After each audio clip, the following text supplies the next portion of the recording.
చెరువుల పరిరక్షణ సమితి గత 6 సంవత్సరాల నుంచి కూడా ఎక్కడైతే నీటి వనరులు ఉంటే వాటి మీద పోరాటం చేస్తూ ఆ యొక్క నీటి వనరులు రక్షించడం జరుగుతుంది.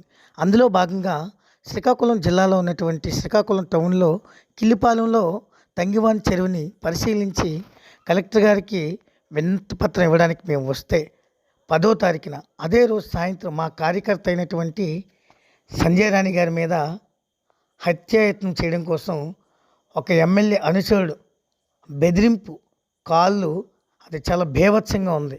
అంటే చెరువులు రక్షిస్తే మమ్మల్ని చంపడానికి ఎంతకైనా తెగిస్తారు ఈ రాజకీయ నాయకులు.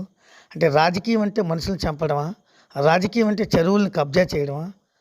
అసలు ఏదైతే ఈ పర్యావరణం రక్షిస్తున్నటువంటి కార్యకర్తల మీదే మీ యొక్క పాషాండం అంతా చూపిస్తే మరి ఈ పర్యావరణాన్ని మీరైనా రక్షించవచ్చు కదా. మేము కాసేపు రెస్ట్ తీసుకుంటాం. కాబట్టి అందుచేతన మేము ఎస్పీ గారిని కలవడం కోసం ఈరోజు రావడం జరిగింది. కాబట్టి ఎస్పీ గారు చాలా సానుకూలంగా స్పందించారు. కాబట్టి దయచేసి పర్యావరణ ప్రేమికులు కానీ చెరువుల పరిరక్షణ సమితి కార్యకర్తలు కానీ దయచేసి ఎవరు భయపడకుండా మన యొక్క లక్ష్యం నీటి వనరులు, మన యొక్క ధ్యేయం ప్రతి నీటి చుక్కను కూడా రక్షించడం. కాబట్టి